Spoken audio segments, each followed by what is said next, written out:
There was something that caught my eye today pertaining to 911 calls. I'm not gonna listen to the call, but let's talk about what happened. Oh my God! I hope none of you ever have to say that. I hope none of y'all ever even have to hear that. I'm gonna cry. 911 call made from Apple Watch of Washington woman buried alive released. Now, a while back, I was looking at Apple Watches and I saw this feature that was like, the Apple Watch can monitor your heart rate and it can tell you, it can send a report to authorities if your breathing stops or if something happens. The owner of this Apple Watch has taken a hard fall and is not responding to their watch. Never did I suspect 911 calls being made from an Apple Watch. She escaped, but there's a lot to this. We actually have the affidavit and I wanted to just go through all of this with you. Her ex-husband wanted to keep his pension that was coming in from the government, didn't want to share it. They were no longer together. The kids said that sometimes he would come back to the house just to wash his clothes once a week. At some point, there was some kind of exchange, and maybe we'll get some more information about that in the affidavit, where she was supposed to be getting some of the money. Now, look, I'm just going to go out on a whim here and say that if he's coming to her house once a week to wash clothes, he doesn't have any money. He's being real stingy about this, and he's trying to keep every single dollar that he has. Well, I think a fight broke out. Let's read the article. It kind of starts off with the 911 dispatcher getting the call in, and although Young's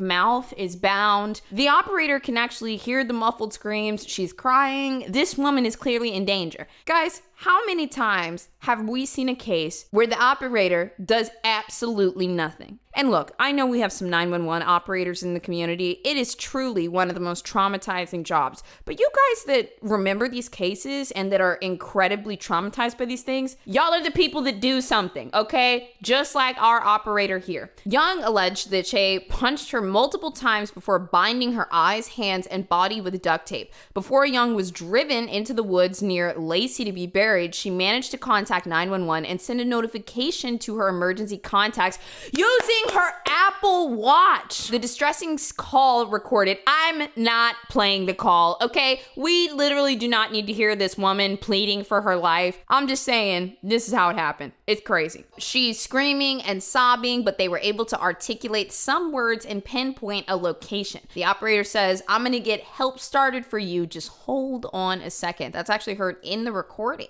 The dispatcher reassures Young that help is on the way as she stays on the line. The recording then ends when a police officer arrives. However, Shay had already broken her watch with a hammer before loading her into a van and driving into the woods to bury her. Young told police that he stabbed her in the chest and placed her in a shallow grave. She managed to keep dirt off of her face by wiggling around as she laid in the grave for hours. A lot of people suffocate when they put that dirt on top of you. When you're breathing it in and you're inhaling it through your mouth, your nose, it collects in your lungs. It's probably going to form a paste in your lungs as all the water gets in there. That's how a lot of people end up dying. So she kind of knew beforehand. She was shaking her head to keep as much of that dirt and debris out as possible. Afterwards, she tore off the duct tape and ran for 30 minutes until she found a house to plead for help. A lot of people really showed up in this case because I've heard a lot of times where the operator doesn't take it seriously. They're having a bad day and they're, ma'am, I can't hear you. And they hang up. I mean, we've seen it so many times. And then we've seen a lot of cases in things like I Survived, where somebody is battered, bloody, naked, running through the streets looking for help, and they're in such a hysterical state, they scare off the first person that they run to. And they don't call the police, they don't stop, no nothing. So here, our operator actually showed up. The person that she ran for 30 minutes in the first house, it sounds like, she came to actually helped her. So when she got there, she was yelling, "My husband is trying to kill me, help me." Which I hope I never have to say. I hope none of you ever have to say that. I hope none of y'all ever even have to hear that. After he is apprehended because they showed up at the house, he pled not guilty to charges of first-degree attempted murder, first-degree kidnapping, and first-degree domestic violence assault. Some people might be wondering, it's first-degree, even though they got into a fight, attempted murder. Anytime there's money involved, it's calculated, it's gonna bump you up from second degree to first degree. I mean, it means you've been thinking about it a lot, to be completely honest. Obviously, there's a lot of information there. I gotta take a look at the affidavit. Let's see. If you don't know, that's basically the big police report that's going to give us some information of probable cause. I mean, we know about the pension plan, but I got to dive a little bit more into it. Let's check this out. So I'm the deputy prosecuting attorney for Thurston County. I believe that there is probable cause to believe that the above named defendant has committed the crimes of attempted murder in the first degree, domestic violence, yes, kidnapping in the first degree / domestic violence, yes, it was kidnapping, assault in the first degree, he was punching her, he bound her, and she alleges that he stabbed her in the chest, absolutely 100%, and felony of harassment, get the fuck off my property, threat to kill, domestic violence. I mean, this is everything in the book. How many years are we talking about for this? All of them. The female was heard screaming, sounded gagged, and could not talk. Call notes stated that there was just constant screaming and it was unknown if it was medical or not. I mean, you can only imagine how loud she could have been screaming for help. If you fucking hear that next door, that's not medical, okay? So this is when the officers arrived at the scene. Upon arrival, Lacey units found an unoccupied residence with signs of a disturbance inside and the garage door left open and the entrance to the residence left unsecured. He just rushed out of there. If there was a scuffle, he didn't clean anything up, so that's going to be really, really obvious to investigators. The occupants of the home are young An and her 2 children, Crystal and 11-year-old J.A. The home has a previous history of domestic violence, and there was no valid contact order in place between young An and her estranged husband, Cheon. While officers were on the scene, the children who lived in the home returned to the home. Crystal told the officers she, her mom, and her brother had returned from church and their dad's van was in the driveway. Oh my God, they're his kids. Crystal advised that her parents are going through a divorce and her dad comes to the house once a week to do his laundry. Crystal said her mom went into the home and she went in to get her car keys and quickly left the residence. She did not see her dad in the home. Crystal said that she drove her car to go to Goodwill and Baskin-Robbins, leaving her mom's Toyota Prius and her dad's van at the home. Crystal confirmed she did not see or observe duct tape when she left the church for her mom and brother. Okay, looks like they showed her the surveillance from a camera, like a Ring camera or something across the street, and she identified her dad. Really important. Crystal said at 1:07 she received a text message from her mom saying there was an emergency at the location and she received a map of the residence. That's that Apple Watch coming through. So does anyone know how you do that? Can you just say something to the watch and it will say, or you can just tap emergency? So that's what it does. It sends just an automated text message to whoever your contact is and says, there's an emergency, here's the location. Oh my God. This could have ended really fucking badly.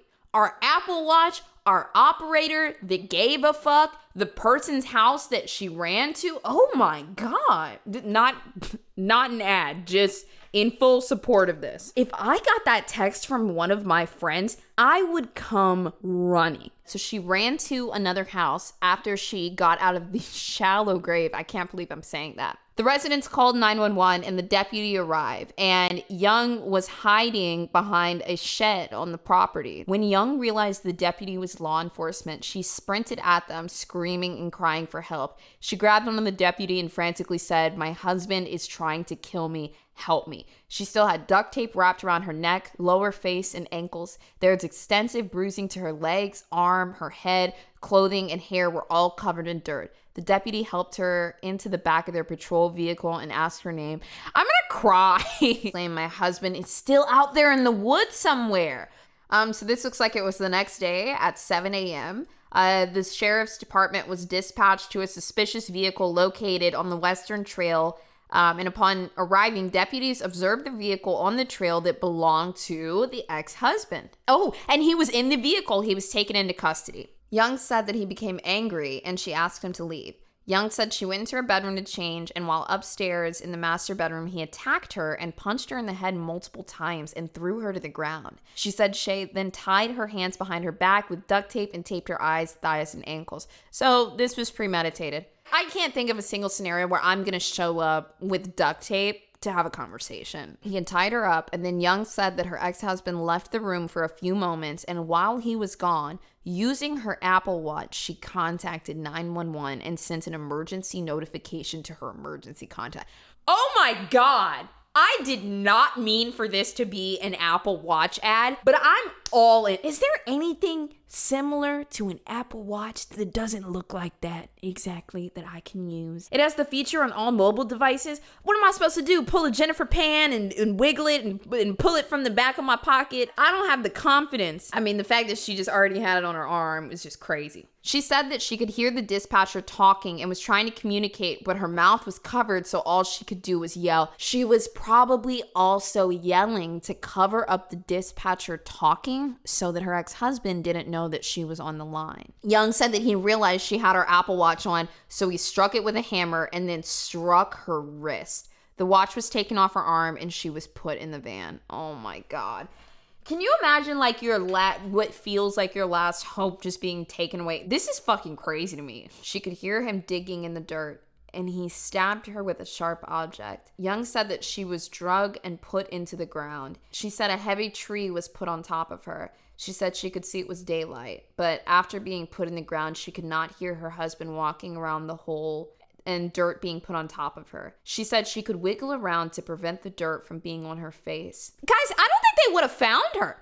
I really don't think they would have found her. She got up out of that shallow grave herself. She wiggled her body and was able to get the tape off of her arms and legs and take it off of her eyes so she could see the van, and the windows were steaming so she could see a light inside of the van. She moved the tree off of her and got out of the hole and ran into the woods away from the van. She could see headlights, which led her to the road, and then she could see a house. Young said she walked up to the house and asked for help, and the police arrived. Signed here by the prosecuting attorney under penalty of perjury of law in the state of Washington, I certify that the foregoing is true and correct to the best of my knowledge. Sign it, Elizabeth, and prosecute that motherfucker. So this is a very interesting case to me. I will definitely be following up on this. We'll just have to probably refer to it as the Young case, and I'll keep you guys posted, because sometimes people on attempted murder, they really don't serve for too long, but with just everything he has from the aggravated assault to kidnapping will put you away for a minute. Threat to kill, domestic violence. I'm hoping we get a couple decades in this bitch, because he needs to sit in that cell and think about everything. All of the time.